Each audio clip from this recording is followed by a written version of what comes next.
अभिलाषा लेकर जाओ, मुझे सत्संग दीजिए, मुझे भजन दीजिए, मुझे कीर्तन दीजिए, अच्छे रास्ते पर चलने की सीख दीजिए। सजनों, भगवान से अगर कुछ मांगना है तो केवल और केवल यही मांगो। महाकाल की नगरी उज्जैन के अंदर एक ब्राह्मण रहता था। ध्यान से सुने शिवरत्न। महाकाल की नगरी के अंदर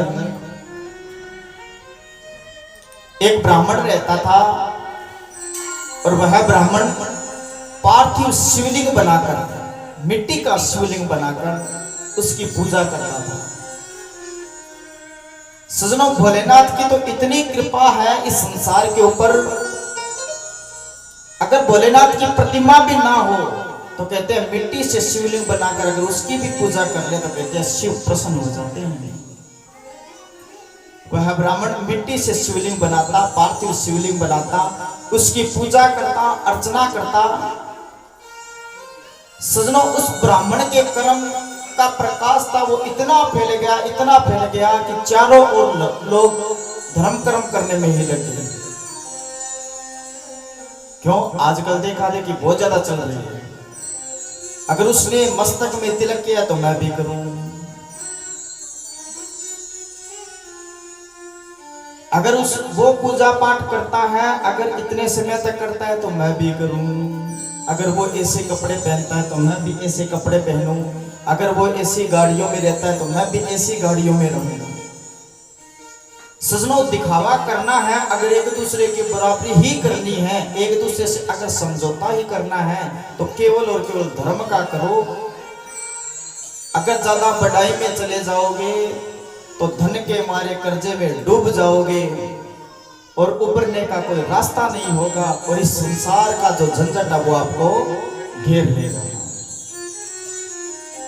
सजनों, ब्राह्मणों की तपस्या से, ब्राह्मणों की पूजा से इतना प्रकाश फैल चुका था कि उस नगर के आसपास जितने भी लोग नास्तिक थे वो सभी आस्तिक हो गए, जितने भी लोग पूजा पाठ को नहीं जानते थे वो सभी पूजा पाठ को जानने लगे। वहां पर रहने वाले जितने भी सदस्य थे शिव की अर्चना करने लगे, शिव को मनाने लगे, शिव का गान करने लगे। आइए उन ब्राह्मणों के साथ हम भी गान करते हैं। गंगाधराय शिव गंगाधराय, हर हर भोले नमः शिवाय। अगर आसपास कोई सो जाए तो उसको उठा देना चाहिए, जागते रहना चाहिए। हर हर महादेव। गंगाधराय शिव गंगाधराय, हर हर भोले नमः शिवाय। गंगाधराय शिव गंगाधराय, हर हर भोले नमः शिवाय। नमः शिवाय, नमः शिवाय, हर हर भोले नमः शिवाय। नमः शिवाय, नमः शिवाय, हर हर भोले। सभी गाइए।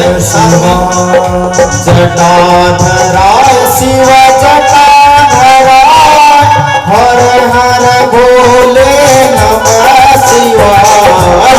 जटाधराय शिव जटाधराय, हर हर भोले नमः शिवाय। नमः शिवाय, नमः शिवाय, हर हर भोले नमः शिवाय। नमः शिवाय, नमः शिवाय, हर हर भोले नमः शिवाय।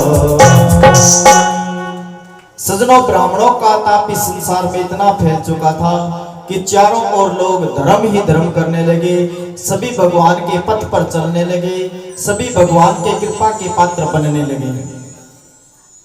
ध्यान से सुने इस कथा को। जिनको काल का डर रहता है, मृत्यु का भय रहता है, उनके लिए ये कथा बड़ी ही उपयोगी है। आप घर के अंदर भी पार्थिव शिवलिंग की स्थापना करके महाकाल स्वरूप में अगर उसकी पूजा करें तो आपको भी काल का भय नहीं सता सकता। सजनों, महाकाल की कृपा से उस नगरी के अंदर सभी लोग धर्म कर्म करने लगे, अच्छे रास्ते पे चलने लगे, भगवान शिव के नाम का सुमरण करने लगे। सजनों, ये खबर उस नगरी के पास रहने वाले एक भयंकर राक्षस को पता लगा। वो राक्षस इतना भयंकर था, देखने में एक विकराल रूप वाला, बड़े बड़े दांतों वाला, एक लोहे के स्तंभ के समान वज्र शरीर को धारण किए हुए वह राक्षस उस नगरी में आया और ब्राह्मणों को कहने लगा, हे ब्राह्मण देवताओं, तुम अपना ये धर्म कर्म पूजा पाठ है ये सब कुछ छोड़ दो। सजनों, जब हम धर्म की राह पर चलते हैं तो कोई ना कोई एक ऐसा बीज हमें टकरता है जो उस धर्म से हमको हटाना चाहता है। जब हम कोई अच्छा कार्य करते हैं तो कोई ना कोई एक ऐसा संसार में मनुष्य हमें टकरता है जो अच्छे कार्य से हमें हटाने की कोशिश करता है। ये धर्म कर्म पहले राजा महाराजा राम के युग में भी होते थे। तो कहते हैं जब यज्ञ होते थे तो राक्षस आते थे, जब यज्ञ होते थे तो बोले राक्षस आते थे, और आज भी राक्षस आते हैं। फर्क इतना है, उन राक्षसों के सींग होते थे, बड़े बड़े दांत होते थे, और जो शरीर है जो देखने का स्वरूप बड़ा ही भयंकर होता था। और आजकल वो राक्षस हम जैसे ही दिखते हैं, पता नहीं चलता कौन सा राक्षस और कौन देव है। अगर कोई मंदिर में आता है, मंदिर में किसी शिव की आराधना करता है, भगवान की भक्ति करता है, तो या तो कोई परिवार में मिलेगा या किसी पड़ोस में मिलेगा, ये शिक्षा जरूर देगा क्या कर रहा है, इस उम्र में भक्ति करता है, अरे कुछ कमा, कुछ पढ़ ले, कुछ लिख ले, अच्छा काम कर ले। अरे मूर्ख प्राणी, ये क्या गलत काम कर रहा है, क्या आराधना कर रहा है? घर में अगर छोटे छोटे बच्चे मंदिर में चले जाएं तो हमने कई घरों में देखा है माँ बाप उनको डांटते हैं, क्यों गया वहां पर, वहां तेरा क्या काम, करते हैं नहीं करते? सजनों, धर्म की राह पर बच्चों को भी चलाओ और खुद भी चलो। जब आप धर्म की राह पर चलोगे तो आपके बच्चे आपको देखेंगे और आपको देखकर धर्म की ही राह पर चलेंगे। 2 दिन हो गए हम इसी संस्थान में रहते हैं। एक बालक को हमने देखा, छोटा सा बालक है, कोई 5-7 वर्ष का ही है, ज्यादा नहीं, 5-7 वर्ष का ही है, और यहीं रहता है इस डेरे के आसपास।